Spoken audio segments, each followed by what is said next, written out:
are, of course, but a good instance would be Alamein. That's when the New Zealand division and all of them were driven right back almost to Cairo again, and lots of people thought it was the finish. But they made a stand there after Tobruk. We came back and we made a stand at Alamein, and we were all dug in. And I don't know what date it was, but a lot of people will know what date it was. We had every 25-pounder and bigger and smaller available right along the whole front. And of course they work it out to a certain time, at 8 o'clock or whatever, and there'll be O-pips out there which could trace the rounds. So when they fire these 25-pounders, they're generally in a group of about 5 guns. And when the army calls for what we call a stonk, some artillery to go over, they don't all go bang, bang, bang, bang, bang. They all fire 1 round each. So whoever's on the other side of that gets 5 rounds in a hurry. So each gun has only fired 5 rounds, 1 round. So they don't get so hot, gives them a time to cool off. But at Alamein, of course, they had weeks and weeks of stocks behind them, all brought up while they were waiting, plenty of rounds. And at a certain time, the signal went up and every gun went off. And they kept firing for hours. But they crept up, fired a bit further and a bit further and a bit further, and they would move the guns. So there would be thousands of rounds that would be pumped over into the enemy. So if he advanced, if he retired, all the better. But if he stopped where he was, he might have got hit, he might not have. So, I mean, it all depends what the artillery did on those things. And machine gunners, they were in there too. But that's where the noise is, and because when they first go off, you know jolly well there's some more going to come back. And I made a run and I jumped in the first city I saw, and there was 3 other boats in there. But you know, you just stop there and then you move off at daylight, and not always that you're the front line soldiers. There's other soldiers gone before you. And so sometimes you stop and then another one to go move forward, and then they kind of creep through. But that's about the noisiest time really, is when at Alamein, when all those guns went off, hundreds of guns, and sent that stuff over. Or well through the other side of the casino anyway. But I'd almost done 4 years at that stage, or 3.5 years, or more, just more. And there were troops were called out from the front, back, so right, you're going home. Believe this or not, my name was the first was called at base, not near. So they told me, I don't know. They said, yeah, Fred Knipe was the first one out of lots of people that come back to Florence. And while at Florence, I was put in charge of the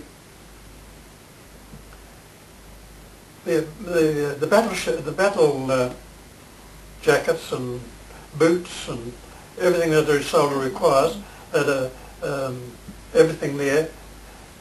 A soldier would come down to there for leave for a fortnight, and he'd go back. But if he needed a new tunic or new trousers or whatever, shirt or whatever, he'd come up to my room, and little store there, and I would supply him with new battle dress or whatever. So that was the second time back, and I knew Italy fairly well, or Florence fairly well at that stage. And some of those officers' overcoats, they would be sent back to there too. There might have been wounded or whatever or something.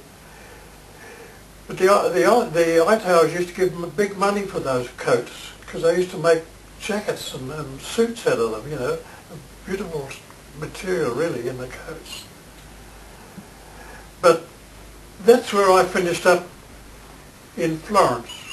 And I suppose we must have been there a couple of months waiting for a ship, because shipping was pretty hard to get, because they were that busy doing other things, you know, or bringing troops over. So I was at, And I'd made a little bit of money as well because I was in a position where I could get the tea drinks from where, because I also had to make tea for the troops who come down for a leave. They had to provide afternoon tea and morning tea because they go around Florence and they come back for their morning tea. And there was a lot of tea wasted. I used to keep all that tea.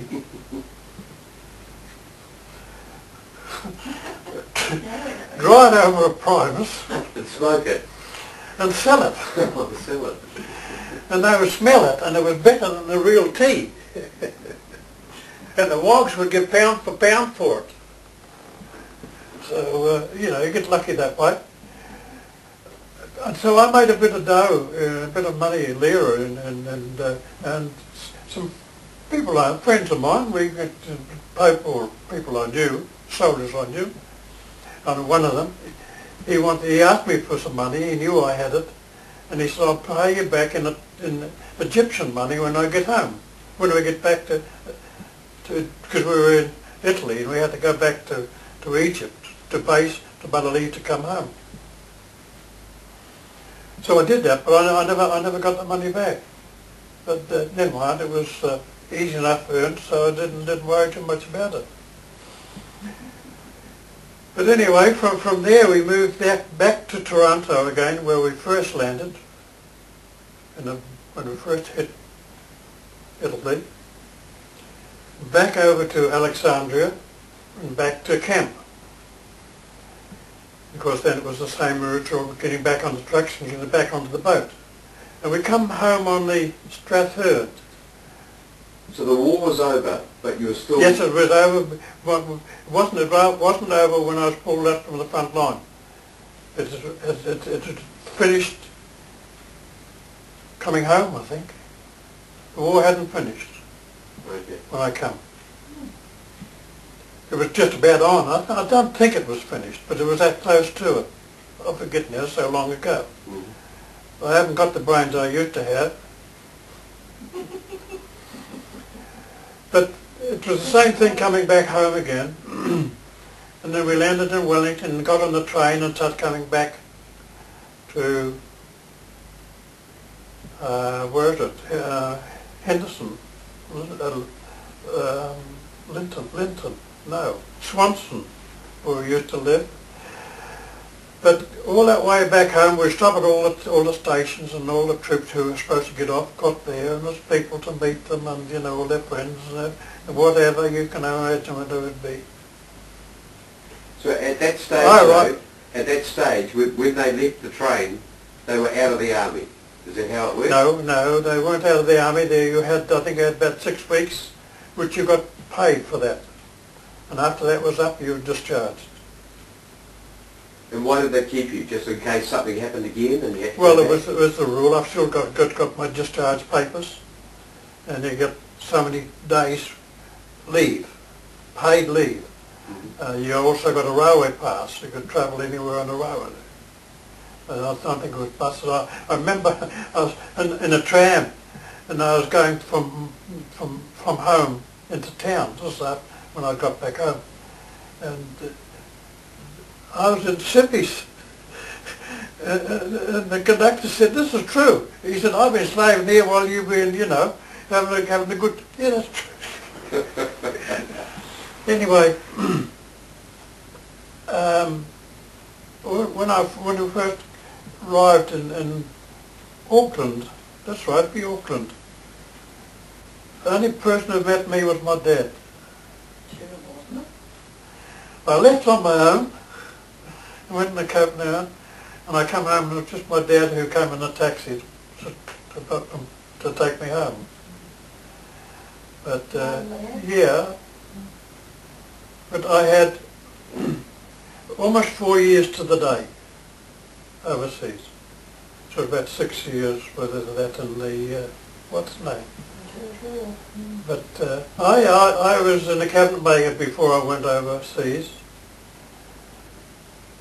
and the place I was at, he sold out and bought a place in Rotorua, and I was an apprentice, so he had to shift me to another factory where I could carry on my apprenticeship.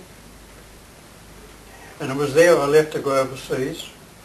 And when I came home again, I went back to the same place. And the bloke I used to work for, quite a big gang he had, he was building a big yacht for himself. And no, a launch. He went bankrupt. The army confiscated his launch. Poor old sod.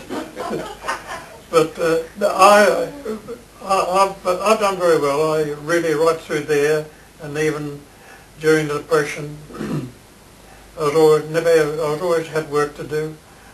I've chopped trees, I've dug ditches, I've worked on poultry farms, I've worked on pig farms, I've been on shear milking, on heads and matter,